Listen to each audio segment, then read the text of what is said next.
โอ้โหเซ่เลยเดี๋ยวตกใจเราก็โอ้ปุ้งโอ้ใช้ไม่ยังไงโมนี่เอ้ยเดี๋ยวลงกัน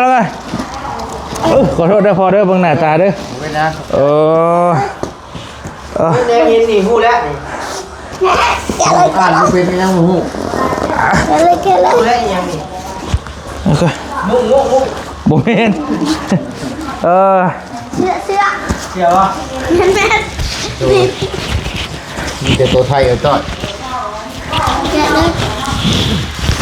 ปานจะเข้ามาให้ไผจะแก้อย่างเดียวหมดนี่สวัสดีเด้อพี่น้องเด้อสวัสดีพอดีบอลลี่ได้รับกล่องจากแม่ใจดีคนฝากมาให้เท่าสายฟ้าเอาสิบอกว่าพามทำเพลงเปิดให้เลยมันจะหมดเสียเวลาโบเมนชื่อเจ้าตัวนี้แล้วนี่กับโบเมนนี่กับโบเมนเดนี่กระเจกระเจลงเคลื่อนเอาแก้เบอร์ไปโอเคยังโอ้ยสแตนเลสตัวจะอันนี้ได้หามเลยตัวนี้ได้ของแท้นี่เฮ้ยเบิ่งชื่อมันเมนอยู่บ่บุโอ้เมนอยู่สายฟ้าเบิ่งดูไม่โอ้ว้าเป็นเมนที่ธรรมดาได้หามเบ้นี่โอ้ไปบ้านอยู่ยังโอ้เน่นปึกๆเลยนี่เอาเปิดบังดูใช่ก่อนอะไรเนี่ยมันยากกันได้ก็ไม่นะยากกันล็อกอึกระทึกอยู่นี่เด้นี่ของเจ้าตัวนี้เบิ่งดูเอามีอย่างนี่แกเบิ่งเอาไปแกะน้ำกันแกเบิ่งเดี๋ยวก่อนคือสิบเบิดแล้วนะกล่องนี่เบิ่งขอโทษเด้อปุ๊บขออนุญาตบาดครับเอ้า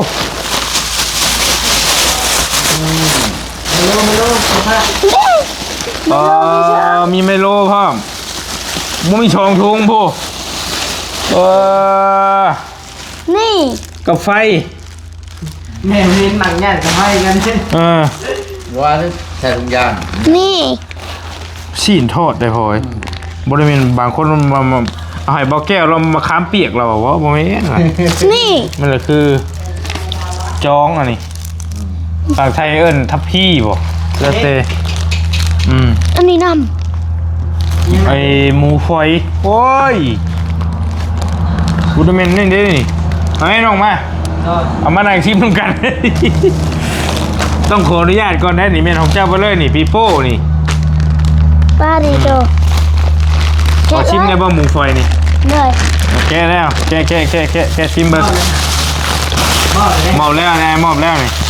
ให้เป็นของเจ้าเด้อนี่ชื่อน้องไฟฟ้าแกเลยบ่ใหญ่ใครกินก่อนตามหลักมันต้องเจ้าต้องให้ก่อนเจ้าจะกินกินไหมอาหารจะกินน้ำเอาให้ภาษากินได้ไอบี้ใช้ห้องเรามากินมาไม่ลงไหมกินปีโป้ร่วมกันกินได้เอาให้สาวๆเพื่อนนี่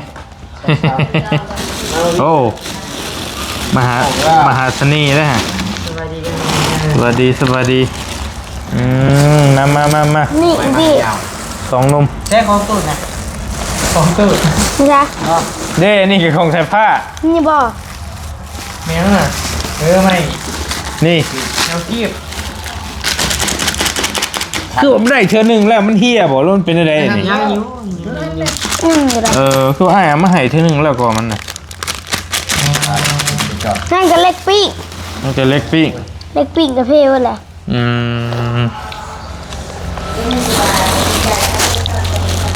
เด้ของพ่อช่างอันนี้ลุงช่างยาวเด้แม่นี่จักชิเมนยังเบิ้งกันของแท้ขาอักปากเป็นที่เยอะใส่พุ่มของไผ่เด้สม ยังบ่ได้เบิ่งคักได้บ่ลีกันไปให้พ่อชาเบิ่งของพ่อชาก่อนแล้วที่มันมีอ่ะ เด็กกับผมมี เบิ้ง อย่านะเฮ้ยโอ้ยโมนี่ แย้มออก คนนั้นนั่นกลับ แล้วลาบแล้วล่วงไปเลยเลยบ่ได้บ่ผ่านตัวนี่มายังนะเบิ่งก็ดูยังเห็นน่ะ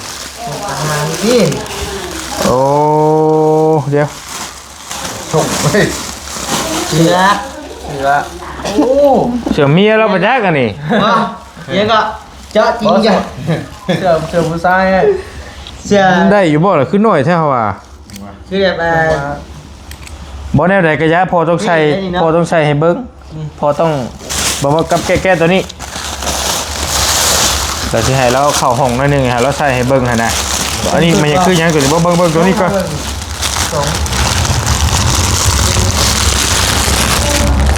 โอ้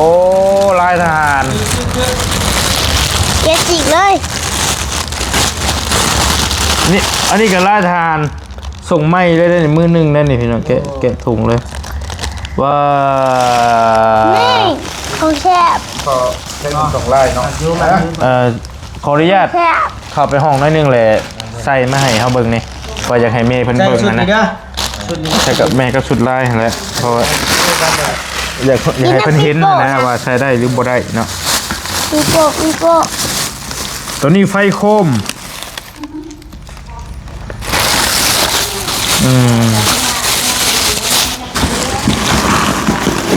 ตัวนี้กับไฟโคมตัวสีนี่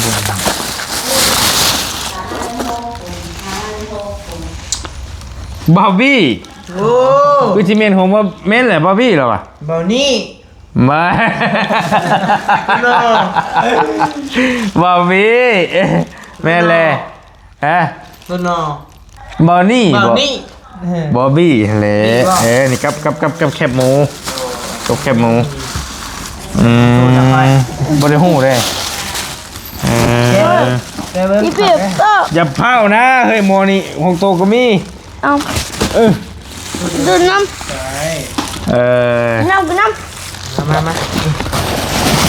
โคมตัวนี้เป็นของบอลลี่แม่เพิ่นพากมาให้อีกชื่อบอลลี่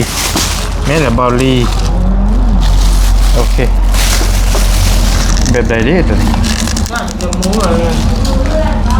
เบิ่งให้คอขี้ดีกว่าคอนี่นะต้องคอน้องๆพอได้บัดนี่ให้เด้เด้นี่กระดุมข้างในกันเพราะโอ้ได้อย่างเงี้ย ตรงลงค่ะ โตเราสูงกับพอดีแล้วใส่ส่งยาวนะครับยุ นี่เนาะ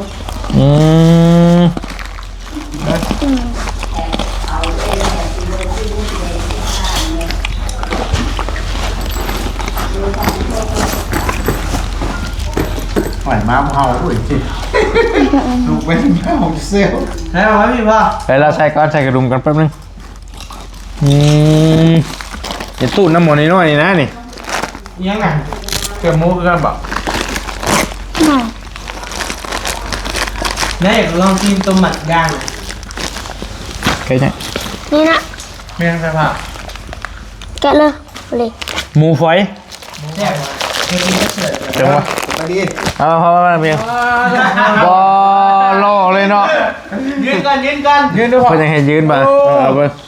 ปอโถ พอดีเลยเนาะ บอกมันยืดมันใช่ง่ายอันนี้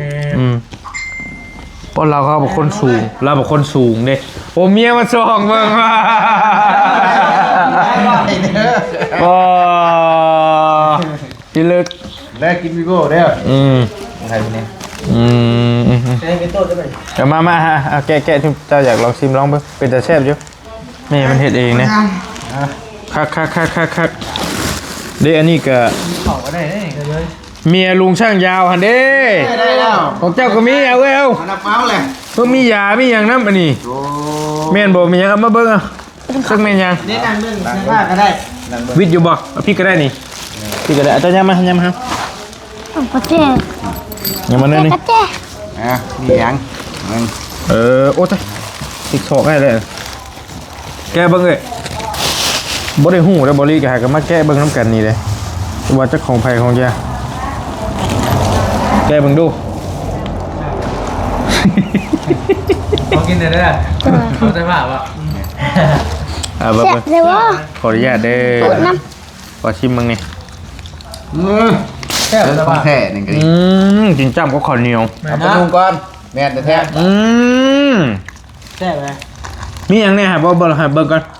เสื้อบ่ มึงคอยแล้วก็มีเงินอ่ะ โอ้โหโอ้เอามาเบิ่งอีกลูกเอ้ยมันมีอย่างเนี่ยฮะเบิ่งครับ เอามาสิลุงจะมาใช้เอามาเบิ่งก่อนยานยัง บอกว่าในถุง เบิ่งก่อนมาเพิ่นเบิ่งเอง เฮาอยากเบิ่งนะเฮาไปบ่ทันเห็น โอ้ครีมได้ฮะสีแดงงามได้ ครีมกันแดด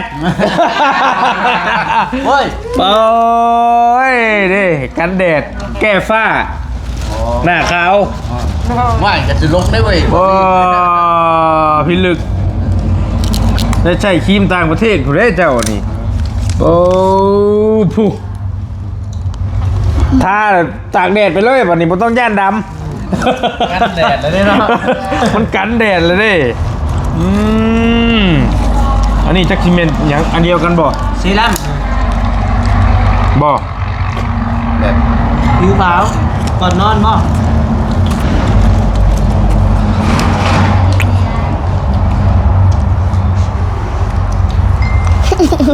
นี่ยังก็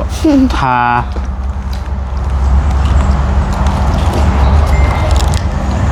าล่างตีนบ่แม่นบ่บ่แม่นแล้วเนี่ยอ่านวันเล่น อยากได้ตอนนี้มามึงดู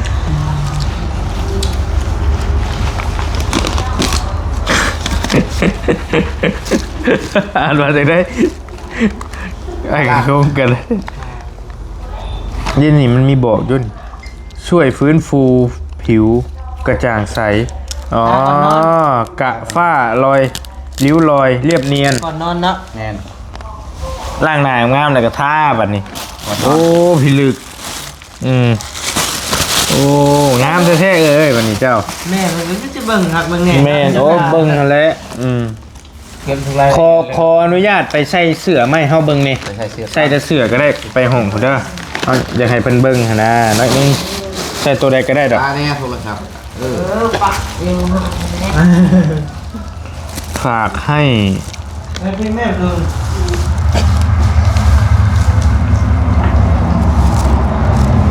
โอ้โอเคอันนี้บ่แม่นตัวนี้โอเค แซ่บเลยนี่เนาะเคยกิน แม่เพิ่นว่าเพิ่นทอดเองได้นั่นก็ได้ครับอยู่เอาไข่เด้ตัวนี้กินกับข้าวโอ้ยครับเด้แม่นของมื้อนี้เฮาห่อไปป้าไปดงก็ ไม่เหงา โอเคนี่บ่แม่นตัว เคยกินก็เป็นคอยเลยเนี่ย ไม่เคยเผ็ดกับว่า จังว่าเฮาก็บ่ได้ถามเพิ่นตัวนี้แหละแม่เพิ่นว่าให้รู้สึกว่าถุงใหญ่เพิ่นบ่ได้เขียนชื่อมีแต่แบ่งให้น้องนิวเอามือกินว่าสิรถว่ากินก็ได้เพิ่นบ่ได้เขียนชื่อเพิ่นแล้วก็เอาลงไว้นี่ให้พอสร้างกินไว้กินน้ำกันนี่แหละอยู่นั่นก็ได้แล้วก็ ำอ้าววันนี้พี่โป้เด้ อันนี้ น่ะ อันนี้ของเจ้าอีกนี่ อีกละ เบิ่งมันยังเบิ่งอีกตัวนี้เอา ใคร โอ้ลายได้ลายก็มูเลยไปขออนุญาตปุ๊บโก นี่ยังว่าบุกอีก มาพริกอีกนึกตัวเก่ายังบ่หมดอยู่แม่เลย แม่นแล้วอันนี้บอลลี่แบ่งให้น้องเพันอยู่ใกล้ประชาหันแน่ๆเป็นให้บีแบ่งออกแล้วตัวนี้แม่นแล้ว นี่ เป็นว่าแบ่งกัน เงิน เป็นนัว นี่นี่ดอก อันนั้น ไม้ แนวจูไพ่นี่ เป็นนัวรสดี นี่ แนวจูไพ่เป็นนัวจำสิก้อยเฮาก้อยแก้วมะขาม ตามเพิ่นดูเอาดูเป็น พี่โป้ แจ่ว บ้องบักจับเอาบ้าง บ่แม่นเพิ่นให้แบบว่าใส่ลาบใส่ก้อยใส่หยังก็ได้นะแล้วแต่เฮาสิใส่เบิด เครื่องปรุงเนาะ แม่เครื่องปรุงเป็นพริก ปรุงมาเรียบร้อย พริกปรุงแม่พริกปรุง พูดอันนี้ต้องอัน พันพิษกบ มันพันเพชรกบก็ได้พันเพชรกบก็ได้คือกันโอ้พอดีบ่เอ้ยเจ้าโอ้ คือคนเหรอเนาะ เอ้านี่คือยังจ้ะ บ่มันคือกันกับคนว่าเชื่อนะ คือคนเลยเห็นนะเรา เฮ้ยเนาะ ต้องฟังดีๆเลยฟังดีๆเลย คนงามว่าไอ้งามกูเก่าว่า โอเคงามช่องโตว่ากี่นี่เจ้าขอท่าพอดีเลยมันจะกล้าไปเป๊ะอีหลีเนาะ สิแนวคนนักได้บ่ลี แม่นเพิ่นเบิ่งคักอีหลีหน่อยบริเบิ่งไฟบริกันบัด ครับผมจะบุกแกะมึงเป็นมาได้ อันแม่นชิ้นเดียวกันน้องเอ้ยชิ้นเดียวกันโมเมนต์ชายค่ำบ่เลยบ่อยากปานใดบ่ โอ้มันเฮาคำได้ แต่บอลลี่นี่ว่ามักแท้ๆโคมนี่แบบว่าอยากได้นะตัวหนึงน่ะมันก็สิตายเลย โอ้ของแท้อะโอ้หนักเลย ขับเลยขับเลย โอ้แบบเดียวกันบ่แบบเดียวกันเนาะแบบเดียวกันมีสายฉากนะเฮ้ย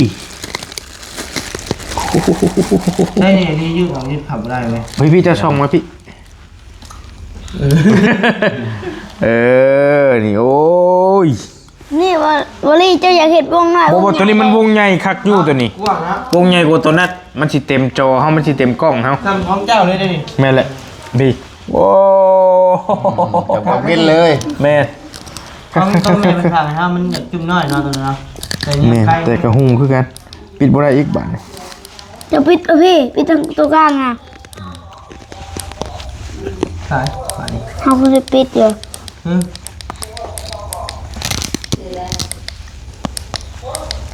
เบิ้ง ก็ที่เราปิดตอนนั้นก็ปิดบ่ได้คือกัน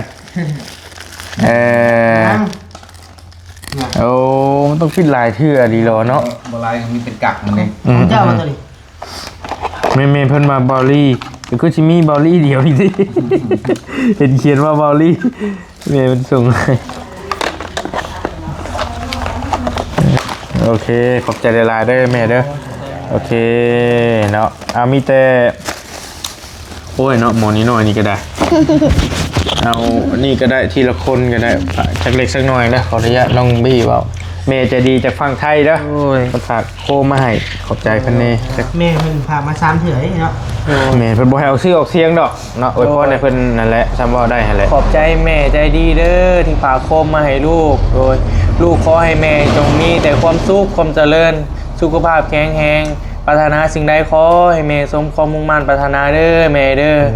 โดยอยู่เป็นห่มโพห่มไส้ให้ลูกให้หล้านตลอดไปเด้อแม่เด้อสาธุ โดยเอามาให้ กินเราไว้พรเนี่ย โอ้คักได้นี่ว่าเป็นไผพ่อช่างนี่แหละพ่อช่างอ่ะพ่อช่างหรือว่าน้องนี้บ่ก็ให้พ่อช่างหั่นแหละพ่อช่างได้แล้ว ผมขอบใจเด้อที่ภาคเครื่องอยู่ของกินได้ส่งเสื้อตีมาให้นุ่งเป็นสีอบอุ่นเป็นห่มโพห่มไส้เด้อให้พอสร้างปรารถนาสิ่งใดขอความมุ่งมั่นปรารถนานอนรับให้ได้เงินหมื่นนอนตื่นมาให้ได้เงินแสนร้อยเท่าพันเท่าประการใดอย่าเจ็บอย่าจนอยู่ดีมีแห้งสาธุ สาธุเนาะเฮ้ย ขอช้อนเลยเด้อนี่เด้อ โอ้ยพ่ออยู่กับกินงับอยู่โอ้ยเขากินน้ำนี่ แซ่บเลยตัวนี้ เอาจะว่า ลงอยู่เลย แช่ แซ่บมีของงานมั้งบ่ แม่เขาเรื่องนั้น อันนี้ในติ๊กคืออันอย่าง ว่าเรื่องเมโลแคลเซียมสูง เนาะว้าว ขอบใจเมย์เพิ่นเนี่ยเอาว่าไม่ก็ได้เอาง่ายๆขอบคุณเด้อ ขอบคุณเด้อ เมย์จะดี มันจะดี อยู่ฝั่งไทย อยู่ฝั่งไทย ที่ฝากเครื่องของ บาเครื่องคอ มาให้น้องสายฟ้า ให้น้องใส่ผ้า กับบุญทวี จะบุญทวี ให้แม่อยู่ดีมีแห้ง ให้แม่ยินดีไม่แห้ง ให้ร่ำให้รวย ให้ร่ำให้รวย ให้โชคให้มาน ให้โชคให้มา ปรารถนาสิ่งใด ปรารถนาสิ่ง ให้ได้สิ่งนั้น ได้สิ่งนั้น สมความปรารถนา ความปรารถนา สาธุ โอ้ เอาสั้นๆชั้นนี้ก็งานยาวโพด ได้ป่ะว้า เด้วันนี้ เราเกิน เกินแล้ว บ่ได้ป่ะนมมือมันก็ได้เขาจิพาว่าเด้ออายุดีมีแห้งเด้อแม่เด้อโดยให้ร่ำให้รวยปรารถนาสิ่งใดให้ได้สิ่งนั้นสมความปรารถนาสาธุเด้อได้แล้วบ่เป็นหยังไปล้มกับอันแต่ก็ได้แล้วขอบใจได้หลายเราบ่เป็นว่า เบาเกอะยันหมูว่าไป คือ บ่ เมื่ เป็ อน ไหร่เราทำเราไปเอาใบเอาใบนี่แม่ ใบชมบุรี ใบยังก็ ยังก็ชมบุรีบ่แม่ สมพอดี เราใบชมบุรีใบชมบุรีบ่แล้วเขาจะมาหูเรื่องย้อนไปทางภาษาเนาะ เราคนว่าช้า ไม่ได้เบ้าแต่ไม่ได้คนขอดก็ไม่ได้นะ ลุงเอาไปให้ป้ากินแน่นี่ เอาไปแบ่งเพิ่นกินเนี่ย นี่ เอื้อยเพิ่นแค่มูล เป็นมือดูนะ ลมโทรศัพท์ผิดเนาะแล้วก็ ไฟลมอยู่เลยเหรอ ผู้ชาวเห็นว่านี่แล้ว สาวโสดก็ ที่ทำเลยหรอ เอาแล้วเนาะพี่ห้องน่าจะคนปะปิดห้องแล้วเนี่ยแต่คนมาโยก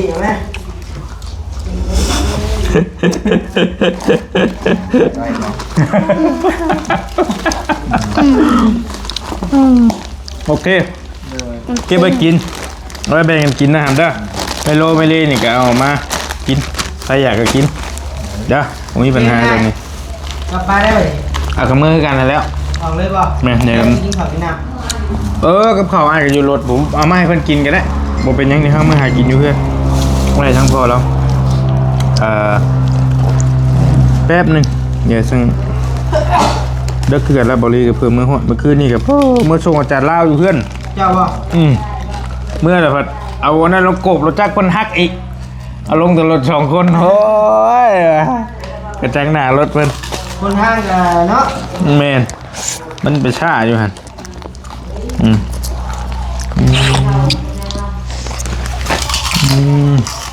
ไปถ่ายจังหวะถึงจะพาได้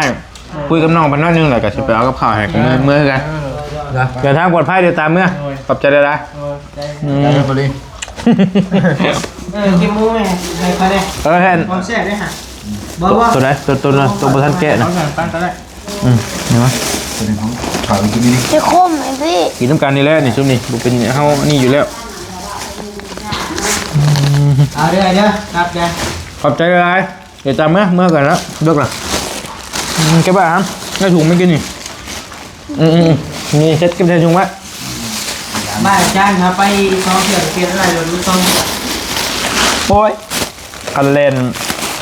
ไวๆเนี่ยตับเหลือแต่บาทเดียว เนาะเป็นยางน้อยนี่ครับ เราเริ่มกันเลย ได้หลาย คือประตูลงไปแล้ว เลย เก็บไว้ว่าสิอันนี้ก็โม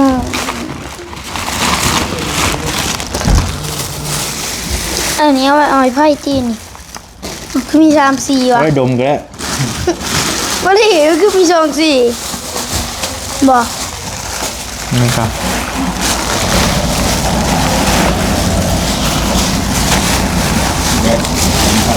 เต็ม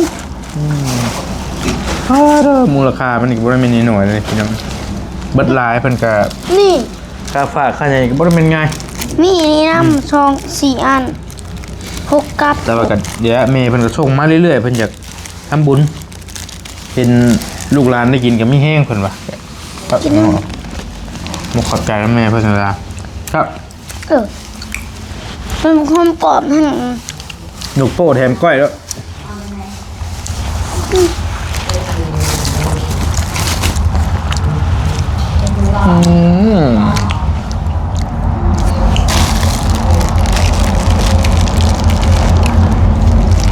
มะขามเบิดเดี๋ยวไปเอามะขามดีกว่า ถามมึงกินบุญยักษ์ยาเนาะ มะ กิน ขาม แต่บุญยักษ์ยาไปเลยเว้ย เขากินปิโป้ซิเบิร์ดเลยได้เขากิน กินลายพี่ลึกกินเนี่ยขยะมันจะดีนะหำเด้อ กินระเวียกยามแซ่บ เจ้ากินยังหมดแหบนะ กินปิโป้นี่แซ่บ ถ้าเห็นนี่ก็คือหม่ำลงอันใดกันเด็กกระเพาะเนี่ย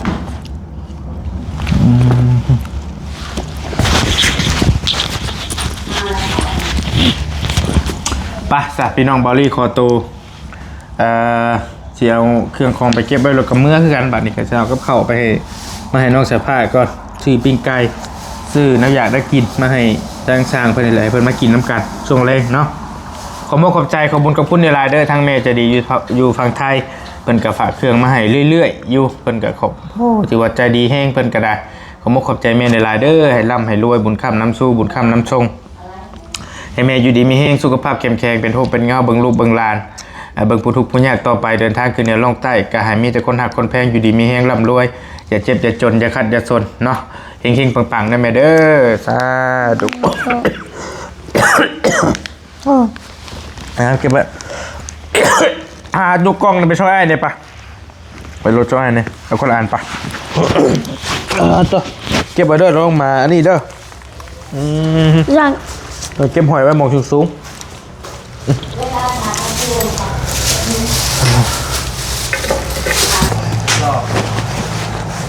เดี๋ยวถ่ายได้ไปรีบๆเลยรีบไปปุ้ยไปเลยแต่พออันตัวมูวานนะเด้อเราเอาไว้นี่จะมาเพื่อนโอ้ถ่ายนี่เฮ้ยถ่ายนี่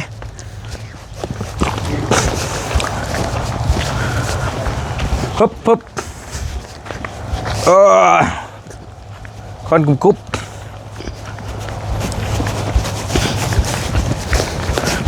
อ้ายเพิ่นบ่อยู่มันพี่น้องอ้ายไปให้เก้าหั่นแหละบุญทวีเอาไว้ล้างหั่นแหละครับเอ้ยบ่ไปทางท้ายผู้เจ้าบ่ถึงกะซั่นโอ้ยเหี้ยแล้วไหมไอ้เก็บให้หน่อยเบิ่งกันเดิน1 2แล้วบ่โอ้ก็มีลายของเถอะวะ กล้องเก่าตัวน่ะ1 2มาพังพี่เดี๋ยวปิ้งไก่ให้เดี๋ยวข้างไหนวะไอ้พี่จะยืนอยู่พี่เงี่ยวก่อนโอ้ยเสร็จแล้วปวดเงี่ยวคือฟังได้บ้าน